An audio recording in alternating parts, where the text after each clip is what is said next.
Hello welcome in की study 1024 में हूं अरुण कुमार यादव और इस वीडियो में हम देखने वाले हैं क्लास 11 की एक्सरसाइज 5.2 का सॉल्यूशन। अब देखिए ये जो एक्सरसाइज है पूरी की पूरी पोलर फॉर्म के ऊपर बेस्ड है या फिर उसके आसपास के कॉन्सेप्ट्स के ऊपर बेस्ड है। तो सबसे पहले हम कुछ कॉन्सेप्ट सीखेंगे, उसके बाद हम बात करेंगे इस एक्सरसाइज के क्वेश्चन की। इसके अलावा अब तक मैंने जो वीडियोस अपलोड किए हैं क्लास 11 की उन सभी का लिंक आपको इस वीडियो के डिस्क्रिप्शन में मिल जाएगा और यहाँ पर जो आई बटन होता है यहाँ से भी आप उनको देख सकते हैं।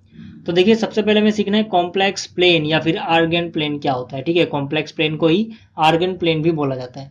तो जैसे कि आपने रियल नंबर्स में कोऑर्डिनेट ज्योमेट्री में पढ़ा होगा जहां पर आपको कार्टेशियन प्लेन मिला था। ठीक है, जहां पर एक्स एक्सिस और वाई एक्सिस होते थे, वो दोनों ही रियल एक्सिस थे। ठीक है ना, तो आपने वो पढ़ रखा है। बिल्कुल उसके जैसा ही यहाँ पर है हमारे पास कॉम्प्लेक्स प्लेन।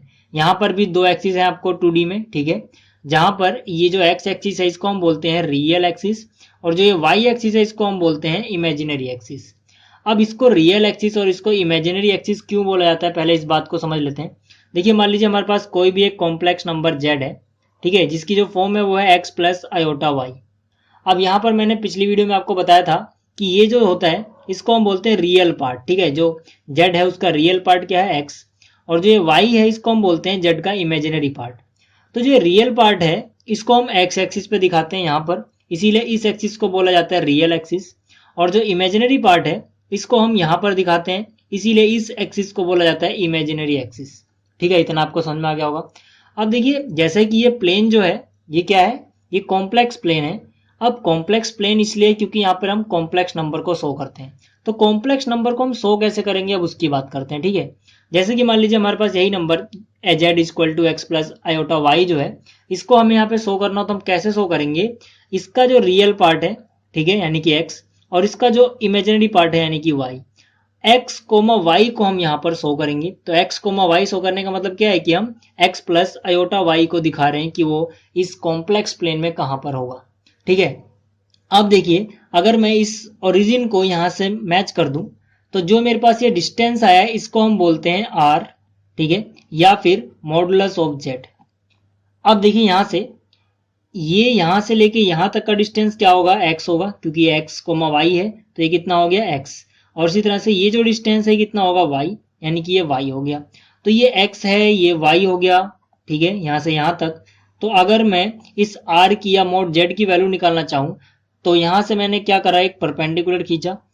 ठीक है, अगर यहाँ पर मैंने परपेंडिकुलर खींचा है तो यहाँ पे मैं पाइथागोरस थ्योरम लगा सकता हूँ। उसके हिसाब से जो आर या जेड है उसकी वैल्यू कितनी हो जाएगी, अंडर रूट एक्स का स्क्वायर प्लस में वाई का स्क्वायर। ठीक है, तो यहां से हम कह सकते हैं कि जो मोड जेड होता है या आर होता है उसकी वैल्यू कितनी आती है, under root x square plus y square. और असलियत में ये क्या चीज होती है, ये डिस्टेंस होता है ओरिजिन से लेके उस पॉइंट तक जिसको भी हमने लोकेट किया है। ठीक है, तो हम कह सकते हैं कि मोड जेड जो है वो रिप्रेजेंट करता है distance between point x comma y and origin, यानी कि 0,0। इसी तरह से हमारे पास कोई भी पॉइंट हो सकता है। मान लीजिए हमारे पास जेड इक्वल टू एक दूसरा नंबर है ए प्लस आयोटा बी, तो यहां से कहीं ना कहीं ए भी रहा होगा। मान लीजिए यहाँ पर ए कोमा बी है। ठीक है, ये क्या है, ए कोमा बी, तो ये इसके लिए आर हो जाएगा। ठीक है, ऐसी कोई भी पॉइंट हो सकता है। मान लीजिए अगर हमें 4,3 को दिखाना है कहीं पर, तो इसका मतलब क्या है, इसका मतलब हम एक कॉम्प्लेक्स नंबर दिखा रहे हैं जिसमें जो रियल पार्ट है वो 4 है और जो इमेजिनरी पार्ट है यानी जो आयोटा के साथ आएगा वो 3 है। आपको याद रखना है कि जब हम यहाँ पे दिखाते हैं ऐसे तो ये ऑर्डर्ड पेयर होता है रियल पार्ट और इमेजिनरी पार्ट का। जो हमें पहले मिलता है उसको हम बोलते हैं रियल पार्ट और जो बाद में मिलता है उसको हम बोलते हैं इमेजिनरी पार्ट। इसीलिए इस रियल पार्ट को हम यहाँ पे दिखाते हैं और इमेजिनरी पार्ट को हम यहाँ से लेते हैं। ठीक है, तो मान लीजिए अगर हमें 4,3 दिखाना हो तो एक्स पे हम 4 जाएंगे और वाई पे 3। मान लीजिए यहाँ कहीं 4,3 आता है तो इसको हम ऐसे शो करेंगे यहाँ पर। अब देखिए आपको कॉम्प्लेक्स प्लेन समझ में आ गया होगा। अब बात करते हैं पोलर रिप्रेजेंटेशन की। जैसे कि हम यहाँ पर किसी भी एक कॉम्प्लेक्स नंबर को ऐसे रिप्रेजेंट कर पा रहे हैं जब हमारे पास उसका रियल पार्ट और इमेजिनरी पार्ट है। इसको रिप्रेजेंट करने का एक और तरीका होता है पोलर फॉर्म में। ठीक है, अब उसकी बात कर लेते हैं कि वो कैसे करते हैं। अब देखिए जैसे कि मैंने आपको अभी बताया कि जो पोलर रिप्रेजेंटेशन है ये भी कॉम्प्लेक्स नंबर को रिप्रेजेंट करने का एक तरीका है। ठीक है, अभी तक हम क्या करते हुए आए थे, अगर हमारे पास एक कॉम्प्लेक्स नंबर जेड होता था जो कि एक्स प्लस आयोटा वाई की फॉर्म में था तो इसको हम कैसे रिप्रेजेंट करते थे, इसको हम रिप्रेजेंट कर देते थे x, y से, ठीक है। अब लेकिन यहाँ पर हम कैसे रिप्रेजेंट करते हैं पोलर रिप्रेजेंटेशन में, यहाँ पर हम पोलर कोऑर्डिनेट्स r, थीटा की हेल्प से इसको यूनिकली लोकेट कर सकते हैं, ठीक है। r क्या होता है, r मॉडुलस होता है यानी कि मोड z, जिसको अभी मैंने आपको बताया था कि ये हो जाता है √x² प्लस y²। और थीटा क्या होता है, थीटा आर्ग्यूमेंट होता है, ये क्या होता है मैं आपको अभी बताऊंगा, ठीक है। मान लीजिए हमारे पास एक पॉइंट है और इसको हमें पोलर रिप्रेजेंटेशन से रिप्रेजेंट करना है, तो हम क्या करेंगे, पहले हम पता करेंगे कि भाई जो पॉइंट है ये ओरिजिन से कितनी दूरी पर है, ठीक है। मान लेते हैं ओरिजिन से r दूरी पर है यानी कि ये मोड z। अब हमें जब ये पता लग गया कि ये ओरिजिन यानी कि इससे कितनी दूरी पर है, तो हम इसको यूनिकली लोकेट नहीं कर सकते हैं। क्यों नहीं कर सकते हैं, क्योंकि जो ये r डिस्टेंस है, बिल्कुल r डिस्टेंस से मैं एक सर्कल खींचूं, ठीक है, मतलब r रेडियस मान के, तो मुझे इसके सरकमफ्रेंस पे इनफाइनाइट पॉइंट मिलेंगे जो ओरिजिन से r की दूरी पर होंगे। मतलब सिर्फ r सफिशियंट नहीं है, तो मैंने क्या किया, इसके अलावा एक और चीज ली, थीटा, ठीक है, यानी कि आर्ग्यूमेंट। वो हम कहां से लेंगे, जो आपको ये एक्स एक्सिस है, ठीक है, यहां से आप रोटेट करना चालू करोगे, ठीक है, इसको इस तरफ, और जो ये आपको एंगल मिला इसको बोलोगे थीटा, इसी को हम क्या बोलते हैं, आर्ग्यूमेंट, ठीक है। तो आपको समझ में आ गया होगा आर्ग्यूमेंट क्या है। अब देखिए, अगर मुझे दोनों चीज पता है किसी पॉइंट की, मतलब वो ओरिजिन से कितना दूरी पर है और एक्स एक्सिस से उसे पॉजिटिव डायरेक्शन में कितना घुमाया गया यानी कि एंटी क्लॉकवाइज, तो हम बोल सकते हैं कि ये जो रिप्रेजेंटेशन होगा ये यूनिक होगा। कोई भी ऐसा दूसरा पॉइंट आपको नहीं मिलेगा जिसका r और थीटा बिल्कुल इसके सेम हो, ठीक है। तो मतलब क्या है, ये यूनिक रिप्रेजेंटेशन है और इसी को बोला जाता है पोलर रिप्रेजेंटेशन। अब देखिए, जो आपने फॉर्मूला पढ़ा होगा बुक में, वो हम कैसे यहाँ से ड्राइव कर सकते हैं उसकी बात करते हैं। यहाँ से आप एक परपेंडिकुलर खींच दो यहाँ पर, ठीक है, ये क्या है, एक्स एक्सिस पे है, ठीक है, ये क्या है हमारे पास एक्स एक्सिस, और ये क्या है इमेजिनरी एक्सिस यानी वाई एक्सिस। तो ये डिस्टेंस को आप बोलो एक्स और इस डिस्टेंस को आप बोलो वाई। अब देखिए, मैंने क्या बोला कि भाई जो पोलर कोऑर्डिनेट होते हैं वो r और थीटा होते हैं, तो मतलब जो कॉम्प्लेक्स नंबर है ये भी r और थीटा की फॉर्म में रिप्रेजेंट अगर हो जाए तो हम समझ जाएंगे कि वो पोलर रिप्रेजेंटेशन हुआ। तो यहाँ पर हमें करना है कि हमें x और y की वैल्यू r और थीटा में निकालनी है, बस इतना सा करना है, ठीक है। तो वो हम कैसे निकालेंगे, पहले y की वैल्यू निकालते हैं r और थीटा में। देखिए, जो ये थीटा है इसके लिए y क्या है, सामने है, मतलब परपेंडिकुलर, और जो ये क्या है हाइपोटेनस, क्योंकि 90 के सामने है। तो यहाँ पे y यानी कि परपेंडिकुलर डिवाइड बाई r यानी हाइपोटेनस, तो परपेंडिकुलर डिवाइड बाय हाइपोटेनस क्या होता है, साइन थीटा। तो मतलब साइन थीटा की वैल्यू आ जाएगी y डिवाइड बाई r। तो यहां से मैं y की वैल्यू निकाल सकता हूं, कैसे, जो y है इसकी वैल्यू r यहाँ पे मल्टीप्लाई में जाएगा, इसकी वैल्यू हो जाएगी r साइन थीटा। इसी तरह से अगर मैं x की बात करूं तो थीटा के लिए x बेस है, तो बेस डिवाइड बाय हाइपोटेनस क्या हो जाएगा, cos थीटा। मतलब x डिवाइड बाय r की जो वैल्यू होगी वो हमारे पास आएगी cos थीटा, ठीक है। तो यहां से मैं कह सकता हूं कि जो x है उसकी वैल्यू आएगी r मल्टीप्लाई में जाएगा यानी कि r cos थीटा। अब मुझे क्या करना है, जो हमारा कॉम्प्लेक्स नंबर है z is equal to x plus iota y, यहाँ पर x और y की वैल्यू पुट कर देनी है, ठीक है। z इज इक्वल टू आ गया x यानी कि r cos थीटा, इसकी मैंने वैल्यू पुट करी, प्लस में फिर मुझे क्या मिला यहाँ पे आयोटा y, ठीक है। y की वैल्यू क्या है, r साइन थीटा, तो इसकी जगह मैंने लिखा r साइन थीटा। तो z की वैल्यू क्या आ जाएगी, देखिए r दोनों के पास है तो कॉमन लिया जा सकता है, तो r मैंने कॉमन ले लिया, अंदर क्या बचेगा, अंदर बचेगा cos थीटा प्लस में यहाँ पर आयोटा और ये साइन थीटा, ठीक है। तो ये जो रिप्रेजेंटेशन है इसको हम बोलते हैं पोलर फॉर्म, ठीक है, किसी भी कॉम्प्लेक्स नंबर की, जहां पे r आपको पता लग गया होगा मॉडुलस होता है, थीटा आर्ग्यूमेंट होता है, ठीक है। जब हम बात करते हैं प्रिंसिपल की तो यहाँ पर क्या लेते हैं, प्रिंसिपल आर्ग्यूमेंट लेते हैं। प्रिंसिपल आर्ग्यूमेंट क्या होता है मैं भी आपको बताऊंगा, पहले आपको इतना समझ में आ गया होगा, ठीक है। तो अब बात करते हैं आगे, चलिए बात करते हैं प्रिंसिपल आर्ग्यूमेंट की। देखिए, इसको ध्यान से देखना क्योंकि हम में से ज्यादातर लोग इसमें ही गलती करते हैं, ठीक है। और मैं जो आपको बातें बताने वाला हूं, ठीक है, यहाँ पर अगर इसमें से किसी का मतलब समझ में ना आए तो टेंशन लेने वाली कोई बात नहीं है, क्योंकि जब मैं क्वेश्चन कराऊंगा आपको तो समझ में आ जाएगा कि मैंने यहाँ पे क्या क्या बोला है, ठीक है। तो देखिए, जो प्रिंसिपल आर्ग्यूमेंट यानी थीटा है उसकी वैल्यू माइनस पाई रेडियन से बड़ी होती है और पाई रेडियन से छोटी या बराबर होती है।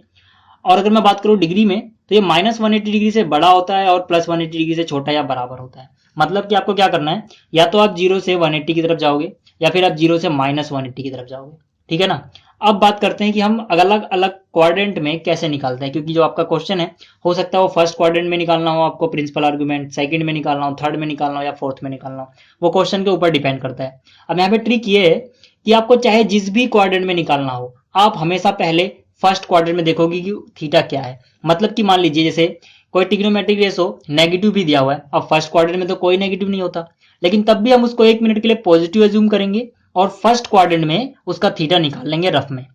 फिर अगर मान लीजिए वो सेकंड में पूछा गया तो हम क्या करेंगे, उसी थीटा को जो हमने यहाँ पे निकाला पाई में से माइनस कर देंगे, पाई माइनस थीटा सेकंड में मिल जाएगा। थर्ड में निकालना है तो थीटा में से पाई माइनस कर दो, फोर्थ में निकालना है तो माइनस थीटा ले लो। ठीक है, अब देखिए ये जो हमने अलग अलग क्वाड्रेंट में एंगल निकालने हैं ये उससे अलग है जो हमने प्रिंसिपल वैल्यू निकाली थी ट्रिग्नोमेट्री यानी तीसरे वाले चैप्टर में। ठीक है, ये उससे थोड़ा अलग है, तो आप वो वाला कॉन्सेप्ट यहां मत अप्लाई करना और यहाँ वाला कॉन्सेप्ट वहां मत अप्लाई करना। अगर आपको उसमें कंफ्यूजन है तो यहाँ पर जो आई बटन है यहाँ पे आपको उसका लिंक मिल जाएगा, आप देख सकते हो। ठीक है, तो ये समझ में आ गया होगा, बाकी क्वेश्चन से क्लियर हो जाएगा। अब देखिए यहाँ पर हमें फाइंड आउट करना है मॉडुलस और आर्ग्यूमेंट। पहला क्वेश्चन है z equal to -1 minus iota √3। तो इसको अगर हम कंपेयर करें z equal to x plus iota y से, तो हमें देखिए x की वैल्यू कितनी मिल जाएगी, x की वैल्यू मिल जाएगी हमें -1 और y की वैल्यू मिल जाएगी -√3। ठीक है, अब देखिए अगर हमें पहले मॉडुलस निकालना है तो मॉडुलस निकालने के लिए हम डायरेक्ट ये फॉर्मूला लगा सकते हैं। ठीक है, मॉडुलस यानी कि mod z equal to √x² plus y²। ठीक है, चाहे आप mod z बोलो या r बोलो, बात एक ही है। लेकिन यहाँ पर देखिए जब हम ये फॉर्मूला लगाएंगे फिर थीटा निकालने के लिए हमें फिर से ये दोनों इक्वेशन तो बनानी ही पड़ेंगी। ठीक है, तो इससे अच्छा क्या है कि आप ये फॉर्मूला ना लगाओ, सीधा ये दो इक्वेशन लगा लो, इनसे आपको दोनों चीजें मिल जाएंगी। ठीक है, आर भी मिल जाएगा यानी कि मॉडुलस भी और थीटा भी, तो मैं इन दोनों इक्वेशन का यूज करूंगा। ठीक है, तो यहाँ पर क्या है हमारे पास x की वैल्यू है r cos थीटा और y की वैल्यू है r sin थीटा। ठीक है, तो यहाँ से x बराबर आ गया r cos थीटा और y की वैल्यू आ गई हमारे पास r sin थीटा। x की वैल्यू -1 है तो x के नीचे मैंने -1 लिखा is equal to r cos theta. फिर आप इस दोनों तरफ स्क्वायर कर दोगे, यहाँ पे लिखोगे स्क्वायरिंग बोथ साइड्स। ठीक है, दोनों तरफ हम क्या करेंगे, स्क्वायर कर देंगे। यहाँ पे -1 का स्क्वायर 1 हो गया और इसका स्क्वायर करोगे तो आपको मिल जाएगा r² cos² थीटा। बिल्कुल सेम हम यहाँ पे करेंगे, y की वैल्यू कितनी मिली हमें -√3 इज इक्वल टू कितना है r sin थीटा। दोनों तरफ स्क्वायर करेंगे, आप यहाँ लिख लेना स्क्वायरिंग बोथ साइड, तो -√3 का स्क्वायर 3 हो जाएगा इज इक्वल टू कितना मिलेगा हमें r² sin² थीटा। ठीक है, अब जो ये इक्वेशन मिली हमें इसको बोल देते हैं इक्वेशन 1, इसको बोल देते हैं इक्वेशन नंबर 2 और ये जो मिली इसको बोलते हैं इक्वेशन नंबर 3 और इसको बोल देते हैं इक्वेशन नंबर 4। तो हम क्या करेंगे, इक्वेशन 3 में इक्वेशन 4 को ऐड कर देंगे। ऐड करने के लिए आप क्या करोगे, लेफ्ट हैंड साइड में, लेफ्ट हैंड साइड यानी 1 + 3। ठीक है, यहाँ पर आ जाएगा लेफ्ट में इज इक्वल टू, ये चीज को आप इसमें जोड़ोगे यानी कि यहाँ पर आ जाएगा r² cos² थीटा प्लस में r² sin² थीटा। 1 + 3 4 हो गया, यहाँ से r² कॉमन आ जाएगा, अंदर क्या बचेगा, अंदर बचेगा cos² थीटा प्लस में sin² थीटा। आप जानते हो cos² theta plus sin² theta 1 होता है, 1 को r² से मल्टीप्लाई करोगे r² हो जाएगा बराबर 4 बचेगा। तो यहाँ से अगर मैं r की वैल्यू निकालूंगा तो ±√4 यानी कि +-2 होएगा। लेकिन यहाँ पे हमें माइनस नहीं लेना है। ठीक है, क्यों नहीं लेना है, क्योंकि जो r होता है यानी कि मॉडुलस जो होता है वो ग्रेटर देन इक्वल टू 0 होता है, कभी नेगेटिव तो होता नहीं है। ठीक है, इसीलिए हम क्या करेंगे, माइनस वाली चीज नहीं लेंगे। ठीक है, अब देखिए हमें आर तो पता लग गया यानी कि हमें क्या पता लग गया, मॉडुलस पता लग गया। अब हमें क्या निकालना है, आर्ग्यूमेंट निकालना है। आर्ग्यूमेंट निकालने के लिए हम क्या करेंगे, हम इक्वेशन 1 और इक्वेशन जो 2 है हमारे पास इसका यूज करेंगे। इक्वेशन 1 से यहाँ पे अगर मैं लिखूं, ठीक है, जो मेरे पास इक्वेशन 1 है तो यहाँ पर -1 is equal to r cos theta है। ठीक है, r की वैल्यू में पता है 2 है, तो r की जगह 2 लिख दोगे तो ये कितना दिखेगा आपको, ये आपको दिखेगा 2 cos थीटा। तो यहाँ से अगर मैं cos थीटा की वैल्यू निकालूंगा, -1 अपनी जगह रहेगा, 2 चला जाएगा डिवाइड में। इसी तरह से जो इक्वेशन नंबर 2 है इसका अगर मैं यूज करूं तो इक्वेशन नंबर 2 क्या है मेरे पास, माइनस में √3, ठीक है, is equal to r sin theta. r की वैल्यू 2 है यानी कि हो जाएगा 2 sin थीटा। ठीक है, तो यहाँ से अगर मैं sin थीटा की वैल्यू निकालूं तो मुझे मिल जाएगा -√3 डिवाइड बाई 2। अब देखिए अब हमें क्या करना है, हमें थीटा ऐसे क्वाड्रेंट से चुनना है। ठीक है, प्रिंसिपल वैल्यू में होना चाहिए वो, जिसमें साइन भी नेगेटिव आए और कॉस भी नेगेटिव आए। तो उसके लिए हम क्या करेंगे, पहले हम पता करेंगे भाई साइन और कॉस नेगेटिव कहाँ कहाँ पे होते हैं। ठीक है, तो आपको ये रूल पता होगा, आफ्टर स्कूल टू कॉलेज। ठीक है, मतलब कि ए फॉर ऑल पॉजिटिव होता है, यहाँ पर एस फॉर साइन और कॉसेक यहाँ पर पॉजिटिव होते हैं, बाकी सब नेगेटिव होता है। यहाँ पर टेन और कॉट पॉजिटिव होते हैं, बाकी सब नेगेटिव होते हैं। और यहाँ पर कॉस और सेक पॉजिटिव होते हैं, बाकी सब नेगेटिव होते हैं। हमें किससे मतलब है, हमें कॉस और साइन से मतलब है। तो पहले कॉस की बात करते हैं। जो कॉस है वो नेगेटिव है। कॉस नेगेटिव कहाँ होता है, देखिए यहाँ पर तो कॉस पॉजिटिव होगा और यहाँ पर तो सारे ही पॉजिटिव होते हैं, मतलब यहाँ पे कॉस क्या होगा, नेगेटिव होगा। तो यहाँ पर कॉस नेगेटिव है और यहाँ भी कॉस नेगेटिव है। जहां पर दोनों मिलेंगे हमें, यानी दोनों का इंटरसेक्शन है वो हम ले लेंगे, मतलब जहां पे 2 स्टार हो जाएंगे। अब कॉस का तो हो गया काम, साइन की बात करते हैं। साइन नेगेटिव कहाँ पे होता है, ठीक है, पहले और दूसरे में तो साइन पॉजिटिव होता है, तो मतलब थर्ड में साइन नेगेटिव होगा या फिर फोर्थ में नेगेटिव होगा। तो दोनों स्टार कहाँ मिल रहे हैं, यहाँ पर, ठीक है, तो मतलब ये इनका इंटरसेक्शन है, यहाँ पर दोनों ही नेगेटिव होंगे। तो हमारा आंसर मिलेगा हमें थर्ड क्वाड्रेंट में। और थर्ड क्वाड्रेंट के लिए मैंने आपको बताया था कि आप क्या करो, आप पहले जो भी नेगेटिव दिया हुआ है या पॉजिटिव दिया हुआ है इसको आप पॉजिटिव मानो, और पहले आप पहले क्वाड्रेंट का थीटा पता करो और फिर उसको थीटा में से पाई माइनस कर दो, आपको थर्ड क्वाड्रेंट में आर्ग्यूमेंट मिल जाएगा। ठीक है, तो एक बार हम रफ में क्या करेंगे, रफ में हम थोड़ी देर के एज्यूम कर लेंगे कि भाई ये नेगेटिव नहीं पॉजिटिव है, चाहे आप साइन को करो या कोस को करो आंसर एक जैसा ही आएगा, इसमें कंफ्यूज नहीं होना कि हम किससे निकालेंगे थीटा पहले क्वाड्रेंट में। तो देखिए मैंने मान लीजिए इसको कर रहा हूं मैं साइन से, नेगेटिव थोड़ी देर के लिए हटा दिया अपने दिमाग में, तो साइन थीटा की वैल्यू √3 डिवाइड बाई 2 हो गई। तो यहां से आप जानते हो कि जो एंगल आएगा वो कितना हो जाएगा, पाई डिवाइड बाई 3, क्योंकि साइन 60 जो होता है यानी पाई बाई 3 वो कितना हो जाता है √3/2। लेकिन हम इसको नहीं ले सकते प्रिंसिपल आर्ग्यूमेंट, क्यों नहीं ले सकते, क्योंकि हमने तो नेगेटिव हटाने के बाद इसको लाए हम, हमें तो नेगेटिव के साथ चाहिए था मतलब थर्ड में। तो थर्ड के लिए जो आर्ग्यूमेंट होगा, ठीक है, ARG लिख रहा हूं मैं, आर्ग्यूमेंट जो होता है वो किसको बिलोंग कर रहा है, थर्ड क्वाड्रेंट को। ठीक है, हम क्या बोलेंगे यहाँ पे कि जो आर्ग्यूमेंट है वो थर्ड क्वाड्रेंट को बिलोंग कर रहा है। कैसे पता लगा, क्योंकि दोनों नेगेटिव हैं, दोनों नेगेटिव यहाँ पे होते हैं थर्ड में। तो थर्ड के लिए हम आर्ग्यूमेंट कैसे निकालते हैं, आर्ग्यूमेंट इज इक्वल टू यहाँ पर जो भी हमारा एंगल फर्स्ट में बन रहा है यानी कि पाई डिवाइड बाई 3, उसमें से पाई माइनस कर दोगे। ठीक है, उसमें से क्या माइनस करोगे, पाई, बिल्कुल ये वाला कॉन्सेप्ट, थीटा माइनस पाई। तो थीटा पहले में कितना है पाई बाई 3, उसमें से पाई माइनस करोगे तो कितना हो जाएगा, पाई माइनस 3 इंटू में पाई यानी 3 पाई। ठीक है, पाई थोड़ा गड़बड़ हो गया, सही से देख लेना, ये पाई है। ठीक है, pi minus 3 pi divide by 3, तो ये कितना हो जाएगा -2 पाई डिवाइड बाई 3। तो हम कह सकते हैं कि जो आर्गुमेंट होगा वो -2 पाई डिवाइड बाई 3 आएगा। तो ये था पहला क्वेश्चन। अब बात करते हैं दूसरे क्वेश्चन की। अब देखिए दूसरे क्वेश्चन में भी हमें सेम करना है। ठीक है, हमें मॉडुलस और आर्ग्यूमेंट निकालना है, तो इसको भी हम ऐसे ही करेंगे भाई। x क्या हो जाएगा हमारा r cos थीटा। ठीक है, तो यहाँ से x की वैल्यू कितनी है, माइनस में √3 is equal to r cos theta, दोनों तरफ स्क्वायर किया। ठीक है, आप लिख लेना स्क्वायरिंग बोथ साइड, तो यहाँ पे हो जाएगा 3 is equal to r square cos square theta. ठीक है, और इसी तरह से अगर मैं यहाँ पे y की वैल्यू निकालूं तो मुझे पता है कि भाई जो y होता है वो क्या होता है, y होता है r साइन थीटा। y की वैल्यू यहाँ पे क्या है, देखिए i का कोफिशिएंट कुछ नहीं नजर रहा तो 1 लिख सकते हो आप, तो y की वैल्यू 1 है, इज इक्वल टू यहाँ पर r क्या आ जाएगा sine theta, squaring both side. ठीक है, यहाँ पे आप लिख लेना स्क्वायरिंग बोथ साइड, दोनों तरफ स्क्वायर करने पे 1 का स्क्वायर 1 हो गया, इज इक्वल टू क्या आ जाएगा r square sine square theta. ठीक है, इसको बोल देते हैं इक्वेशन नंबर 1, इसको बोलते हैं 2, इसको बोल देते हैं 3 और इसको बोल देते हैं 4। तो यहाँ पे मैं डायरेक्ट कर रहा हूँ कुछ स्टेप गायब करके, 3 + 4, 3 + 4 करोगे देखो 1 और 3 कितना आ जाएगा, 4 आ जाएगा। यहाँ से r स्क्वायर कॉमन ले लोगे। ठीक है, यहाँ पे जब इन दोनों को ऐड करोगे जैसे हमने पिछले किया था क्वेश्चन में, r स्क्वायर कॉमन आ जाएगा, अंदर क्या बचेगा cos square plus sine square theta. ठीक है, यहाँ पे बचेगा cos स्क्वायर थीटा प्लस में साइन स्क्वायर थीटा, तो ये तो 1 होता है, तो फिर से r स्क्वायर की वैल्यू कितनी आ गई, 4 आ गई, तो r की वैल्यू कितनी होगी +-2, माइनस हम लेते नहीं है, तो r की वैल्यू कितनी हो जाएगी 2 हो जाएगी। ठीक है, अब देखिए जब r की वैल्यू हमें पता लग गया 2 है तो फिर से हम इक्वेशन 1 का यूज करेंगे इसका, तो यहाँ से हमें क्या मिल जाएगा, माइनस में √3 is equal to r cos theta, यानी कि r की जगह 2 आ जाएगा यानी कि 2 cos थीटा। तो यहाँ से cos थीटा जो है इसकी वैल्यू हो जाएगी -√3 डिवाइड बाई 2, cos थीटा पता लग गया। इसी तरह से जब हम इक्वेशन नंबर 2 का यूज करेंगे तो हमें यहाँ से देखिए कितना मिलेगा, 1 is equal to r sine theta, r की वैल्यू फिर से वही 2 यानी कि हो जाएगा 1 इक्वल टू 2 साइन थीटा। तो यहाँ से अगर मैं साइन थीटा की वैल्यू पता लगाऊं तो 1 डिवाइड बाई 2 मिल जाएगा मुझे। साइन थीटा पता लग गया, cos थीटा पता लग गया।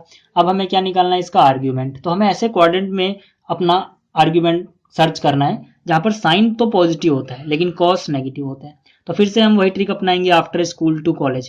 पहले बात कर लेते हैं साइन की, साइन पॉजिटिव या तो सेकंड में होता है या फर्स्ट में होता है। ठीक है, फिर बात करते हैं cos की, cos नेगेटिव कहाँ पे होता है भाई, cos जो नेगेटिव होता है वो सेकंड में होता है और थर्ड में होता है। ठीक है, नेगेटिव की बात कर रहा हूँ, cos नेगेटिव कहाँ होता है, सेकंड में या थर्ड में, फोर्थ में तो cos पॉजिटिव होता है, फर्स्ट में भी पॉजिटिव होता है। तो मतलब दोनों स्टार कहाँ पे आ गए, यहाँ पर, ये आपको रफ में करना है। मतलब जो हमारा आंसर है वो हमारा आंसर सेकंड क्वाड्रेंट में। ठीक है, और सेकंड क्वाड्रेंट में हम कैसे निकालते हैं अपना आर्गुमेंट, पाई माइनस थीटा। ठीक है, यहाँ पर थीटा क्या है, यहाँ पर थीटा का मतलब है कि आप जो भी आपको दिया हुआ उसको पॉजिटिव मानो और फिर पहले क्वाड्रेंट में निकाल लो, चाहे आप इसको मानो चाहे इसको मानो, आंसर एक जैसा आएगा। देखो ये तो पहले से पॉजिटिव है तो इससे मैं निकाल रहा हूँ। साइन थीटा 1/2 कब होता है, साइन 30 पे, 30 मतलब पाई बाई 6 पे। सेकंड में आपको निकालना है, तो सेकंड में आर्ग्यूमेंट आप लिख दो, आर्ग्यूमेंट बिलोंग कर रहा है किसको, सेकंड क्वाड्रेंट को, ठीक है, सेकंड क्वाड्रेंट को। तो सेकंड क्वाड्रेंट के लिए जो आर्ग्यूमेंट होगा वो कितना हो जाएगा, यहां पर देखो pi minus theta, pi minus theta, theta मैंने अभी क्या बताया, पाई डिवाइड बाई 6 पे ये 1/2 होता है, यानी कि पाई बाई 6 आप माइनस कर दोगे, आपको याद रखना, ठीक है। चाहे आप इससे निकाल के देख लो, देखो माइनस थोड़ी देख ले गैप करो, तो cos थीटा की वैल्यू √3/2 हो जाएगी। √3/2 कब होता है, ये पाई डिवाइड बाई 6 पे, ठीक है। तो आप चाहे यहां से करो चाहे वहां से करो, बात एक ही है। तो यहाँ पे कितना आ जाएगा, 6 पाई माइनस में 1 पाई, यानी कि 5 पाई डिवाइड बाई 6। तो ये आपका आर्ग्यूमेंट हो गया। तो आपको सिंपल सा ट्रिक याद रखना है कि भाई पहले आप ये पता कर लो जो भी आपको दिया हुआ है वो कि वो पॉजिटिव है। 1 मिनट के लिए एज्यूम करो, उसको पहले में निकालो, और फिर जिसमें भी आता हो उसके हिसाब से, पहले में आता तो वही रहने दो, दूसरे में अगर आपको लेना है तो पाई में से माइनस करो, तीसरे में लेना है तो थीटा में से पाई माइनस करो, चौथे में लेना है तो जो एंगल है उसी का नेगेटिव कर दो, आपको आंसर मिल जाएगा। देखिए वीडियो बहुत ज्यादा बड़ी हो गई, इसलिए मैं क्वेश्चन नंबर जो 2 है पोलर फॉर्म में लिखने वाला, वो मैं आपको अगली वीडियो में ही बताऊंगा। तो इस वीडियो में इतना ही। अगर आपको ये वीडियो अच्छी लगी है, समझ में आया है कुछ, तो इसको लाइक कर देना यार, लाइक करने में क्या जा रहा है। मिलते हैं फिर अगली वीडियो में, तब तक के लिए गुड बाय।